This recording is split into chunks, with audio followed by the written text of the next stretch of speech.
श्री कृष्ण कहते हैं जो होता है अच्छे के लिए होता है। कभी कभी विपरीत परिस्थितियां हमारी वर्तमान स्थिति को अच्छा करने के लिए आती है। मन चंचल होता है, ये इधर उधर भागता है और किसी भी कार्य की एकाग्रता का दुश्मन है।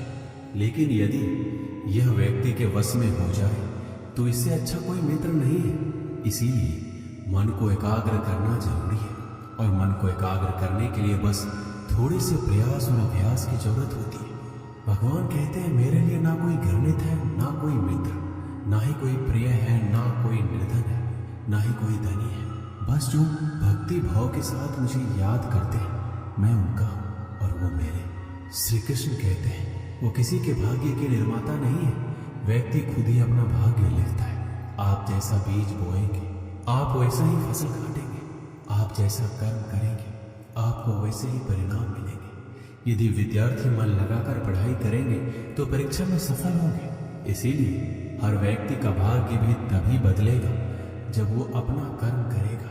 भर्म और संदेह से परे जब भगवान आपसे प्यार करते हैं तो आप हर चीज से प्यार करते हैं। श्री कृष्ण कहते हैं कभी खेत में किसी किसान को खेती करते देखा है? वो उसे सींचता है, उसे जोतता है, पशु पक्षियों से खेत की फसल की रक्षा करता है। परंतु एक बात का वो सबसे विशेष ध्यान रखता है कि कहीं खेत में खरपतवार ना उग जाए, क्योंकि एक खरपतवार खेत की सारी फसल को नष्ट कर सकती है। ठीक उसी प्रकार यदि वंश की कोई संतान खोटी निकल जाती है तो वो समूचे वंश का सर्वनाश कर देती है। इसीलिए संतान के लालन पालन में विशेष ध्यान देना आवश्यक होता है, क्योंकि संतान वो फसल होती है जो वंश के आने वाले समय को महान बना सकती है या फिर वंश का पतन कर सकती है। श्री कृष्ण कहते हैं व्यक्ति को सदैव बुराई से बचकर रहना चाहिए।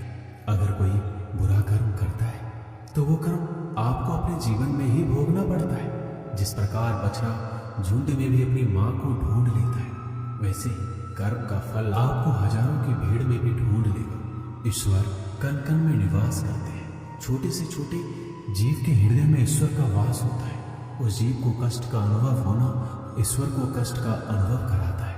अर्थात किसी जीव को कष्ट देकर आप अपने ईश्वर को खुश कैसे देख सकते हैं? जो श्री कृष्ण का दास हो जाता है वो अपने आराध्य से ऐसे दिन ना दिखाने की कामना करता है। जब उसमें गुरूर आ जाए तो अपने कृष्ण का सेवक बनकर ही जीवन सफल बनाना चाहता है।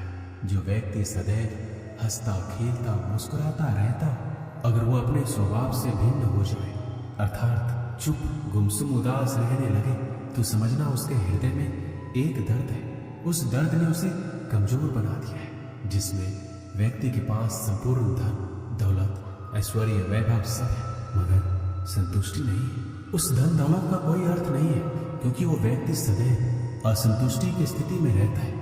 जिसके पास संतुष्टि है वो थोड़ी में भी संतुष्ट रहता है। जब आप कोई बुरा कार्य करते हो या अच्छा कार्य करते हो आपको लगता है कोई देख नहीं रहा है, लेकिन आप ये क्यों भूल जाते हैं आप जो भी कुछ कर रहे हैं भगवान की दृष्टि सदैव आप पर बनी हुई है। इसलिए आप ये ना समझें कि आप अकेले हैं, भगवान सदैव आपके साथ होते हैं। कहते हैं मन के हारे हार है और मन की जीती जीत। अर्थात जिस प्रकार सकारात्मक विचारों से सफलता मिलती है उसी प्रकार नकारात्मक विचार असफलता के मार्ग की ओर अग्रसर करते हैं। क्योंकि जैसा हम सोचते हैं वैसा ही हम बन जाते हैं और अपने विचारों के माध्यम से ही हमें नकारात्मक और सकारात्मक परिणाम मिलते हैं। इसीलिए अपनी सोच को हमेशा सकारात्मक रखिए। मनुष्य ही एक ऐसा प्राणी है जो कर्म करता है, इसलिए कर्म करना प्रत्येक व्यक्ति का धर्म भी है। धर्म करने वाला व्यक्ति कर्मवीर कहलाता है। इसीलिए कर्म करते रहना खाली बैठे रहने से बेहतर होता है। श्री कृष्ण कहते हैं अगर आपको याद ही नहीं कि गुच्छे की कौन सी चाबी ताले को खोल सकती है, फिर भी आप लगातार ताले को खोलने का प्रयास करते रहते हैं, फिर भी वो ताला नहीं खुलता। अधिकतर लोग ऐसी परिस्थिति में अपनी आशा खो बैठते हैं। उन्हें लगता है कहीं चाबी खो गई है और वो तिलमिला जाते हैं, क्रोधित उठते हैं। परंतु उस समय धैर्य रखें, क्योंकि गुच्छे की अंतिम चाबी ताला खोल सकती है। कुल्हाड़ी का अंतिम प्रहार वृक्ष को काट के गिरा देता है, परंतु क्या सत्य में कुल्हाड़ी का अंतिम प्रहार वृक्ष को काट कर गिरा देता है? आपको आपका लक्ष्य दिला देता है? नहीं, आपका निरंतर प्रयत्न ही आपको सफलता दिलाता है। जब आपका मन निराश हो, अपने कार्य में दोगुनी उत्साह से जुट जाइए, क्योंकि अनावरत बहता जल ही कठोर चट्टान को काट सकता है। सफलता का मूल है परिश्रम, प्रयास और आशा। श्री कृष्ण कहते हैं आपको पूरे धैर्य और भगवान पर विश्वास के साथ अपना जीवन निर्वाह करना चाहिए। लोग अक्सर सच कहने से बचते हैं या डरते हैं, पर सत्य कभी छुप नहीं सकता, न ही कभी मिट सकता है। हम कितना भी छुपा लें, पर एक ना एक दिन सच तो उजागर हो ही जाएगा। इसलिए जो बात सच पर आधारित हो, उसे कहने या मानने से कभी नहीं डरना चाहिए। लोग अपने शरीर को सुंदर बनाने में लगे रहते हैं, पर आत्मा की सुंदरता शरीर की सुंदरता से कहीं ज्यादा महत्वपूर्ण है। शरीर तो नश्वर है, मिट्टी से बना है और मिट्टी में ही मिल जाता है, पर आत्मा अमर है। इसलिए आत्मा की सुंदरता पर ध्यान दो। आत्मा की सुंदरता स्वयं को भगवान में लीन करने में मिलती है। जो अज्ञानी व्यक्ति होता है वो ये गलतफहमी पा लेता है कि मैं करता हूँ, सभी कार्य मेरे द्वारा किए जा रहे हैं। ऐसे में उसमें अहंकार घर कर लेता है। परंतु इस सृष्टि में जो भी हो रहा है सब कुछ भगवान की इच्छा से हो रहा है। अज्ञानता के कारण व्यक्ति में जब अहंकार जन्म लेता है तो उसका पतन होना निश्चित है। श्री कृष्ण कहते हैं मनुष्य का जीवन ऋतुओं के समान होता है। आज ग्रीष्म तो कल वर्षा, परसों शीत। तनिक संकट आया तो हम संयम खो बैठते हैं, तो तनिक ऋतु बदले तो हम अधीर हो जाते हैं। अपने आक्रोश, अपने क्रोध में हम उनसे ही संबंध बिगाड़ लेते हैं जो हमारे अपने होते हैं। क्यों ऐसा ही होता है ना? हमें लगता है कि हमारे अपने हैं, फिर से बना लेंगे, परंतु स्मरण रखिए सदा ऐसा करना संभव नहीं होता। सागर की उछलती लहरों को तट सहता है, और यदि तट ही टूट जाए तो बाढ़ आ जाती है। हमारे संबंध दूध की भांति होते हैं। दूध तपकर उबल सकता है, परंतु यदि उसमें खटास आ जाए तो वो फट भी जाते हैं, और फटे दूध को चाहे कितना मत लो, उसमें से मातम नहीं निकलेगा। इसलिए अपने संबंधों को संभाल कर निभाना चाहिए।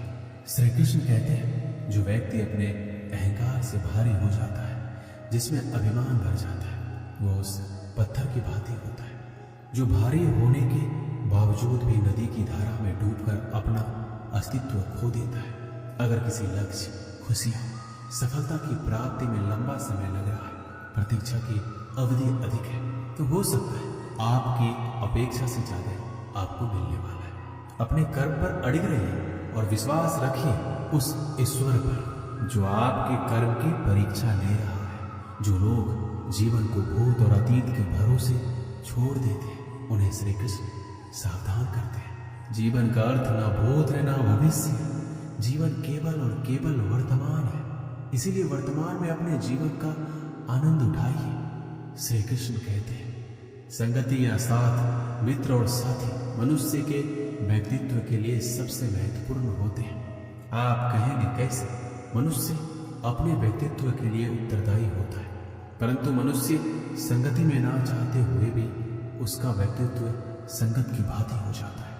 मान लीजिए एक पात्र में जल, दूसरे में दूध है और तीसरे में मलिन कीचड़ रखा हुआ है। यदि इस जल को दूध में मिला दें तो ये जल दूध बन जाता है, और यदि इसी जल को हम मलिन कीचड़ में मिला दें तो ये जल कीचड़ बन जाएगा। ऐसी कोई युक्ति नहीं कि जल बिना घुले मिले दूध या कीचड़ में अपना अस्तित्व बनाए रखे या उनसे अलग रहे। और ठीक ऐसा ही मनुष्य के जीवन में भी होता है। यदि एक गुणहीन व्यक्ति गुणवानों की संगत में बैठे तो उसे लोग क्या समझेंगे? गुणवान, सम्मान का पात्र समझा जाएगा। और यदि एक गुणवान व्यक्ति गुणहीनों की संगत में जा बैठे तो उसे भी तिरस्कार मिलता है। इसलिए अपने जीवन में सदैव संगति सोच समझकर सावधानी से चुनिएगा।